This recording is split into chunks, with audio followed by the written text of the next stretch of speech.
आज भाद्रपद पूर्णिमा है और इस भाद्रपद पूर्णिमा की रात में साल का दूसरा और आखिरी चंद्र ग्रहण लग रहा है। चंद्र ग्रहण को लेकर सूतक लग चुका है। मंदिरों के कपाट बंद कर दिए गए हैं। सूतक लगने से पहले मंदिरों में पूजा और आरती की गई। पूजा के बाद मंदिरों के कपाट बंद कर दिए गए। चंद्र ग्रहण के बाद मंदिरों के कपाट खोले जाएंगे। उसके बाद मंदिरों को धोकर पूजा अर्चना होगी। करीब 100 साल बाद पितृपक्ष पर चंद्र ग्रहण का संयोग बन रहा है, जिसे बेहद खास माना जा रहा है। चंद्र ग्रहण से पहले सूतक लगा है और इसी के कारण सूतक के कारण मंदिरों के कपाट बंद कर दिए गए हैं। दोपहर 12:57 के बाद कपाट बंद कर दिए गए हैं। चंद्र ग्रहण से पहले सूतक लगा और इसी को ध्यान में रखते हुए सभी मंदिरों के कपाट बंद कर दिए गए। सूतक के कारण मंदिरों के कपाट 12:57 पर बंद कर दिए गए। चंद्र ग्रहण लगने से ठीक पहले सूतक भी लगा और इसी सूतक के कारण मंदिरों के कपाट भी बंद कर दिए गए हैं। दोपहर 12:57 के बाद कपाट बंद कर दिए गए।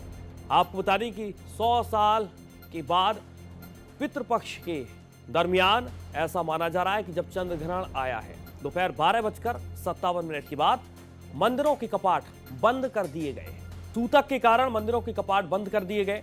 12:57 के बाद मंदिरों के कपाट बंद कर दिए गए। सूतक के कारण ही मंदिरों के कपाट बंद कर दिए गए। आपको ये बता दें कि ऐसा संयोग लंबे समय बाद बन रहा है, जब एक पितृपक्ष के दरमियान यानी कि पितृपक्ष जब चल रही है और इसी दौरान यहां पर चंद्र ग्रहण का संयोग बन रहा है।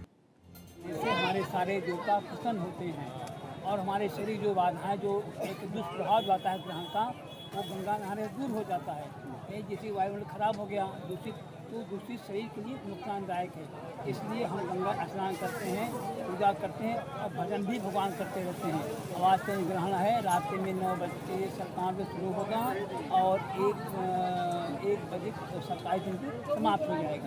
ये ऐसा है। तो जो लोग इस पद में भजन करें, पूजन कीर्तन करें भगवान, तो उनका कल्याण होगा। भगवान अति ऐसी समय अगर कुछ क्रियाएं की जाए तांत्रिक योग, उसका विशेष महत्व बढ़ जाता है। ग्रहण के समय ग्रहण को देखना किसी भी दृष्टि से शुभ फलदायक नहीं होता। ग्रहण बोलने से ही वह खराब होता है और साथ ही नंगी आंखों से इसे देखना नहीं है, बाहर नहीं निकलना। इससे जो विकिरण निकलती है वह शरीर के लिए भी नुकसानदायक है। और चंद्रमा मन को प्रभावित करने वाला ग्रह है और चंद्रमा में जब ग्रहण लगता है तो ऐसे पे जाने से, ग्रहण देखने से मन में विकृतियां उत्पन्न होती हैं, मनोरोग की संभावना होती है। शिव पूजा प्रक्रम तो अपने 9:30 तक का था। श्रृंगार मंगला सब हो गए ठाकुर जी के और सब मंदिरों के कपाट बंद हो गए। 9:30 से सूतक चालू हो गए और रात को 10:30-11 से गेंद का स्टार्ट होगा। 11:30 पे मध्याह्न होगा। 1:36 पे मोक्ष होगा पूरा। 2025 का ये सबसे बड़ा चंद्र ग्रहण आज होने जा रहा है और हमारे यहाँ हमारे धर्म के अनुसार मान्यता है कि सूर्य ग्रहण का सूतक ग्रहण शुरू होने से 12 घंटे पहले लगता है और चंद्र ग्रहण का सूतक ग्रहण शुरू होने से 9 घंटे पहले मान्य होता है। तो आज दिन में 12:57-58 पे ग्रहण का सूतक प्रारंभ हो जाएगा। उससे पहले हमारे घरों का पूजा पाठ और सभी सार्वजनिक देवालयों का पूजा पाठ, सायंकालीन आरती भी उसी समय से पहले हो जाएगी। जिस ग्रह का ग्रहण है, जैसे चंद्र ग्रहण है तो चंद्र मंत्रों का जाप श्रेष्ठ होता है। भगवान शिव से संबंधित कोई भी पूजा पाठ हम करें, क्योंकि चंद्रमा भगवान शिव का आभूषण है, उनके मस्तक का आभूषण है। तो चंद्र ग्रहण का ये विवरण है। सूतक काल हो गया। अब रात्रिकालीन 9:57-58 से ग्रहण प्रारंभ होगा और रात को 1:27 पे ग्रहण समाप्त होगा। तो कुल कार्यकाल लगभग 3.5 घंटे का है। अब आपको ग्राफिक्स के माध्यम से हम बताने की कोशिश करते हैं कि सबसे लंबा पूर्ण चंद्र ग्रहण किस तरीके का रहने वाला है। आज भाद्रपद शुक्ल पक्ष की पूर्णिमा है। भारत में चंद्र ग्रहण 9 घंटे पहले सूतक दिखेगा। सूतक काल दोपहर 12:57 यानी कि सूतक की शुरुआत हो चुकी है। ग्रहण स्पर्श रात्रि 9:57 बजे, ग्रहण मध्य 11:41 पर, ग्रहण मोक्ष मध्य रात्रि के बाद 1:27 पर, यानी कि अगले दिन 8 सितंबर को ये तारीख और समय तय हो जाएगा। इसके साथ साथ आपको ये बताने की हम कोशिश करें कि सबसे बड़ा चंद्र ग्रहण रात्रि 11:41 पर। और इसके साथ आपको यह भी बता दें कि ग्रहण मोक्ष मध्य रात्रि के बाद 1:27 यानी कि अगले दिन 8 सितंबर का यह समय होगा। सबसे बड़ा चंद्रग्रहण इसे बताया जा रहा। अब आपको क्या करना चाहिए इसे भी आप समझिए। खाने पीने की चीजों में कुशा या तुलसी के पत्ते डालकर रखें। चंद्रग्रहण के वक्त आपको इस तरीके के नियम फॉलो करने होंगे। गुरु मंत्र का जप करें। अगर मंत्र नहीं लिया तो गायत्री मंत्र भी आप कर सकते हैं। हरि कीर्तन या रामायण जी का पाठ सब लोग कर सकते हैं। ग्रहण के वक्त और मोक्ष के बाद गंगा स्नान जरूर करें, बेहद महत्वपूर्ण है। ब्रह्मचर्य का आपको पालन करना भी बेहद जरूरी है। इसके साथ साथ मोक्ष के बाद अन्नदान भी जरूर करें। तो आपको बता दें कि तमाम जो अलग अलग ज्योतिषाचार हैं उनका ये मानना है और इसीलिए हम आपको ये बताने की कोशिश कर रहे हैं कि आप इन नियमों को फॉलो कर सकते हैं। और सीधे चलेंगे अपने संवाददाता भोपाल, हमारे साथ अजय भटनागर जुड़ चुके हैं लाइव। अजय, भोपाल में किस तरीके से लोग चंद्रग्रहण को मानकर चल रहे हैं? क्योंकि सनातन परंपरा को अगर देखें तो सनातन परंपरा के मुताबिक इस समय बेहद अशुभ माना जाता है। निश्चित तौर पर ये चंद्रग्रहण काफ़ी महत्व रखता है धार्मिक मान्यताओं में और इसीलिए इस चंद्रग्रहण के कारण शहर के राजधानी के जितने मंदिर हैं, छोटे बड़े मंदिर के अलावा जो घरों में भी भगवान की पूजा होती है वहाँ भी ढक दिया गया है। मंदिर के कपाट बंद कर दिए गए हैं और सभी भक्तों का आना प्रवेश निषेध हो गया है। और मैं आपको दिखाऊं, इस समय मैं भेल के जिस मंदिर में खड़ा हूँ, संतोषी माता का मंदिर है, ये बंद हो चुका है और इधर भी भगवान को जो बाहर भगवान रखे हैं उनको भी ढक दिया गया है। जो मुख्य मंदिर है वो भी बंद हो चुका है और यहाँ पर पूरा सूना मंदिर है इस समय। और किसी भी तरह से अगर देखा जाए तो भजन वगैरह, संध्या वगैरह जो होती है या अपने पाठ होते हैं वो पंडित जी करते हैं। पंडित जी हमारे साथ मौजूद हैं। पंडित जी, ये सूतक काल शुरू हो गया है, तो अब ये मंदिर कब से कब तक बंद रहेगा? ये मंदिर आज 12 से 1 बजे से समझ लीजिए बंद रहेगा और कल सुबह 11 बजे खुलेगा। क्यों 11 बजे क्यों? ये चंद्रग्रहण लगेगा ना और सूतक लगा हुआ है, तो सूतक रात भर रहेगा और कल 11 बजे तक रहेगा। अच्छा, इस सूतक काल के दौरान लोगों को क्या करना चाहिए? लोगों को भजन पूजन करना चाहिए, मालिक का नाम लेना चाहिए, प्रभु जी का नाम लेना चाहिए। जो है सबके जो है बंद रहेगा तो कोई आएगा नहीं, जाएगा नहीं। और खुलने के बाद भले सारे मंदिर बंद रहे, हम तो सुबह 11 बजे ही खोलेंगे। भले बाकी और मंदिर खुल जाए, उसकी जिम्मेदारी हमारी नहीं, हमारी इस मंदिर की जरूरी जिम्मेदारी है कि 11:30 बजे खोल देंगे कल। अच्छा, इस जो सूतक काल के बाद जब मंदिर खुलेगा तो क्या क्या आप साफ करेंगे? उसके बाद जो है सारे कपड़े जो भी प्रभु जी बने हुए, माता जी पहने हुए, सारे कपड़े उतार दिए जाएंगे और नए कपड़े पहनाए जाएंगे। नहा धुला के गंगा जल छोड़ने के बाद नए कपड़े पहनाए जाएंगे, उनका पूजन पाठ किया जाएगा। यही है सब पूरा मतलब शुद्धिकरण। हाँ, शुद्धिकरण किया जाएगा, यही व्यवस्थाएँ हैं बस। तो देखिए, ये तमाम सारे जो मंदिर हैं भोपाल में, राजधानी में, वो सब मंदिरों में सूतक काल शुरू हो चुका है, ग्रहण शुरू हो चुका है उनके मुताबिक, इसलिए ये मंदिर बंद हैं। और कल 11 बजे ये मंदिर खुलेगा। कई जगह ऐसा माना जा रहा है कि सुबह भी 7 मौजूद हैं, उनसे आप ये भी जानने और समझने की कोशिश करिएगा कि सूतक के दौरान क्या लोगों को अपने घर पर बैठकर करना चाहिए, कौन से नियम को फॉलो करना चाहिए, कौन से नियम को फॉलो नहीं करना चाहिए, ये बताने की कोशिश करें तो शायद बेहतर होगा। जी, मैं बात करता हूँ। पंडित जी, एक मिनट, मैं ये पूछना चाह रहा हूँ कि जब सूतक काल के दौरान लोगों को जो घर में रहते हैं उन लोगों को क्या करना चाहिए और क्या नहीं करना चाहिए? उन लोगों के लिए जो है भगवान का नाम लेना चाहिए और बाकी तो और कुछ नहीं है। खाना पीना जो है उसमें उनके घर में बना हुआ है तो उसमें तुलसी का पत्ता या गंगा जल डाल के रखें, या नहीं तो वो खाना नहीं खाना चाहिए, दूसरे खाना बना लेने चाहिए। बस यही समस्याएँ हैं, नहीं तो उसमें जो है विपत्ति आने के जो है वो रहता है, इसलिए। तो देखिए सूर्य, यहाँ पर उनका साफ कहना है कि इस समय अगर जो खाना रहता है वो दूषित भी रहता है, ऐसा माना जाता है, और उसमें तुलसी के पत्ते डाल के उनको रखना चाहिए और घर में अपने हवन पूजन करें, पाठ करें, अपने भगवान को याद करें, अपने जो भी गुरुदेव हैं उनको याद करें जी, ध्यान वो रखें। कई ऐसी चीजें हैं जिससे कि ग्रहण काल में माना जाता है कि उस समय भगवान का स्मरण करते हुए जितना बिल्कुल भगवान का स्मरण करते हुए ध्यान करना चाहिए। और शायद यही नियम बताए जा रहे हैं जो सूतक काल के दौरान फॉलो लोगों को करनी चाहिए और यही पंडितों का भी कहना है। राहुल के पास चलेंगे, वाराणसी से हमारे संवाददाता हमारे साथ लाइव जुड़ चुके हैं। राहुल, वाराणसी में लोग क्या सोच रहे हैं चंद्रग्रहण को लेकर, क्योंकि एक लंबे अंतराल के बाद, लंबे समय बाद ऐसा संयोग जब पितृपक्ष चल रहे हैं और उसके साथ साथ चंद्रग्रहण। राहुल, निश्चित तौर पर सूर्या, सबसे पहले देखिए बनारस की जो सबसे सुप्रसिद्ध गंगा आरती है उसे आज दोपहर में ही संपन्न कर लिया गया, जबकि वो आरती 6 बजे के बाद प्रत्येक दिन होती थी। उसके साथ ही ये देखिए जो मंदिर है, कुछ ही देर में इन मंदिरों को बंद कर दिया जाएगा। हमारे साथ पंडित जी हैं, इनसे भी जान लेते हैं कि आखिर कब इस मंदिर को बंद किया जाएगा और क्या है इसके प्रावधान। महाराज जी, कब मंदिर को बंद किया जाएगा और क्यों मंदिर बंद किया जाता है? ये वर्षों के बाद जो है चंद्र ग्रहण लग रहा है।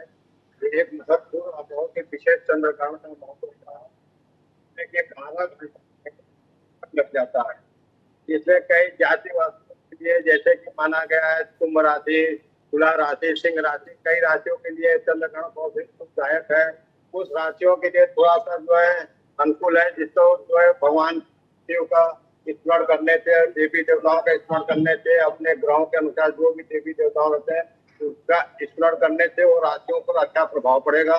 इसके तत्पश्चात जो है राशि क्षेत्र में जितने भी विशेष सभी मंदिर जो है वो जो है दोपहर में जो है अभिषेक करके देवी देवताओं का पूजन करके 2 बजे जो है पट बंद कर दिया जाएगा। रात 9:37 पे ये चंद्र ग्रहण लग रहा है। रात को 1:00 पे जो है ये समाप्त होगा। उसके तत्पश्चात भोर में बिल्कुल तमाम प्रक्रिया यहाँ पर राहुल पंडित जी बताते हुए, लेकिन इन सब के बीच में रमेश का रुख करूंगा। दिल्ली से हमारे एक और सहयोगी मेरे साथ लाइव जुड़ चुके हैं।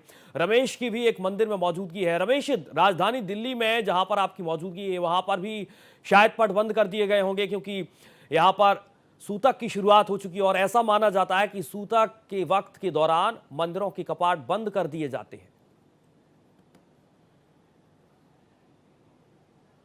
बिल्कुल, आप सूर्या सही कह रहे हैं। इस समय हम दिल्ली के ऐतिहासिक गौरी शंकर मंदिर में हैं और लगातार जिस तरीके से ये चंद्र ग्रहण है, आप देखिए कि 2016 में ऐसा चंद्र ग्रहण आया था पितृपक्ष के पहले, और इसके बाद आज आ रहा है।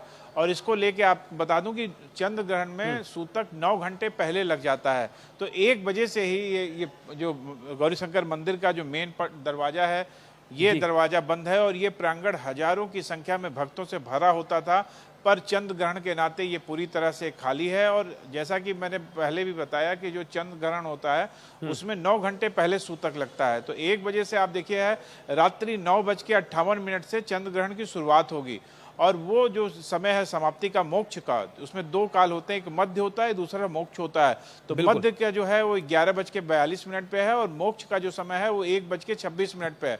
और ये मंदिर के कपाट ये कल सुबह सोमवार की सुबह 5 बजे की आरती होगी और उसके बाद ये सुबह 5 बजे से भक्तों के लिए खोले जाएंगे। उससे पहले ये पूरे मंदिर को साफ किया जाएगा, पूजा पाठ किया जाएगा। मैं कैमरामैन से कहूँगा कि वो दिखाएं नीचे का जो गेट है वो, उसके बाहर तमाम जो भक्त हैं वो बैठे हुए हैं, पूजा पाठ कर रहे हैं और ये मंदिर बहुत भक्तों से भरा होता है, क्योंकि आप देखिए कि चांदनी चौक के इलाके में है, जो हजारों की संख्या में जो लोग आते हैं वो यहाँ आते हैं, बाजार के लिए आते हैं और उन सबका उद्देश्य होता है कि गौरी शंकर मंदिर का दर्शन कर लेना, क्योंकि बहुत पुराना इतिहास रहा है इस मंदिर का और ऐतिहासिक इसकी स्थिति है। आप देखिए कि सामने लाल किला है, फिर ऐतिहासिक जैन लाल मंदिर है और उसके बाद हमारे साथ यहाँ इस मंदिर के पुजारी जी हैं, मैं कहूँगा कि वो आएँ और बताएं। पंडित जी, आप बताएं कि कैसे इस काल में आपके हाथ में, आप देखिए कि तमाम महत्व होते हैं, ये आपके हाथ में क्या है, हमारे दर्शकों को बताएं। ये ग्रहण लगने वाला है, उसके लिए कुशा है। ये कुशा हम भक्तों को दे रहे हैं कि जैसे ही ग्रहण के समय जो उसकी जो जहरीली गैसें निकलती हैं उसका प्रभाव कम हो जाता है। उस वो ये हमें खाने के स्थान पे गिरनी होती है। बिल्कुल, खाने के स्थान के साथ तमाम नियम है और शायद अलग अलग जगहों पर एक जैसे नियम पंडित और ज्योतिषाचार्य बता रहे हैं कि चंद्र ग्रहण के वक्त आपको क्या करना चाहिए और क्या नहीं करना चाहिए। सबसे बड़ा चंद्र ग्रहण जिसको लेकर आप तक हम एक एक जानकारी पहुंचा रहे हैं, सूतक लग चुका है और इसके साथ साथ 9 घंटे पहले सूतक लग चुका है। हमारे तमाम संवाददाता हमारे साथ लाइव जुड़े हैं। रमेश दिल्ली से हैं, इसके साथ वाराणसी में राहुल भी हमारे साथ मौजूद हैं और इसके साथ साथ मनमीत का रुख करेंगे जहां से अयोध्या से हमारे साथ लाइव जुड़ चुके हैं। मनमीत, राम की नगरी अयोध्या में आपकी मौजूदगी है, यहां पर तो पूरे विधि विधान के साथ, पूजा अर्चना के साथ कपाट बंद किए गए होंगे, क्योंकि सनातन परंपरा और सनातन परंपरा के मुताबिक इस वक्त को बेहद अशुभ माना जाता है। मनमीत, जानकारी दीजिए। देखिए, निश्चित रूप से देखिए भर 57 के लगते लगते जैसे ही सूतक का प्रारंभ हुआ है, देखिए तो पूरी अयोध्या में जो भी मंदिर हैं सभी मंदिरों में भगवान के कपाट हैं वो बंद कर दिए गए हैं। देखिए, मैं इस समय अयोध्या के रामलला के दरबार पे हूँ और आप देख सकते हैं कि किस तरीके से यहाँ पर पूरा सन्नाटा पसरा हुआ। ये जो गेट है यहाँ पर बंद कर दिया गया है। कोई भी श्रद्धालु बंद नहीं जाएगा, क्योंकि अंदर भगवान श्री राम के गर्भगृह में जो पट लगा हुआ है वो अब बंद कर दिया गया है, क्योंकि सूतक काल चल रहा है। सूतक काल प्रारंभ हो चुका है और 9 बजे के बाद लगभग जब ग्रहण होगा तो उससे 12 घंटे के करीब जब देखें तो ये सूतक 12 से 9 घंटे के बीच में प्रारंभ हो चुका है। किसी भी मंदिरों में कोई पूजा अर्चना नहीं की जा रही है, किसी भी तरीके का कोई यहाँ पर भोग नहीं लग रहा है। जो नियम है, जो पद्धति है, उसी के अनुसार पूरी अयोध्या उस समय चल रही है। कोई दर्शन पूजन नहीं है, किसी तरीके किसी भी मंदिर में जाकर कोई भक्त दर्शन नहीं कर रहा है। सभी मंदिरों को गर्भगृह के कपाट बंद कर दिए गए हैं और इसके साथ साथ जो मंदिर का द्वार है वो भी बंद कर दिया गया है। जब तक ये ग्रहण पूरा नहीं हो जाता है उसके बाद वो मंदिरों के द्वार खुलेंगे, ये दर्शन प्रारंभ होगा। सुबह 6 बजे से अब राम जन्मभूमि रामलला के दर्शन प्रारंभ होंगे। चलिए मनमीत, बहुत ही शुक्रिया आपका तमाम जानकारी के लिए। राहुल हमारे साथ वाराणसी से जुड़िए, आपका भी बहुत ही शुक्रिया राहुल तमाम जानकारी के लिए। अजय भटनागर मध्य प्रदेश की राजधानी भोपाल से हमारे साथ लाइव जुड़े, आपका भी बहुत ही शुक्रिया। दिल्ली से रमेश, आपका भी बहुत शुक्रिया। और सबसे बड़ा चंद्रग्रहण, लेकिन इन सब के बीच फिलहाल सूतक लग चुका है। और इसके साथ साथ आपको ये भी जानकारी दे रहे हैं कि 9 घंटे पहले सूतक लग चुका है। सभी मंदिरों के कपाट पूजा अर्चना करने के बाद बंद कर दिए गए। यहां रुकना बहुत छोटे से ब्रेक के लिए। आप देखते रहिए भारत एक्सप्रेस।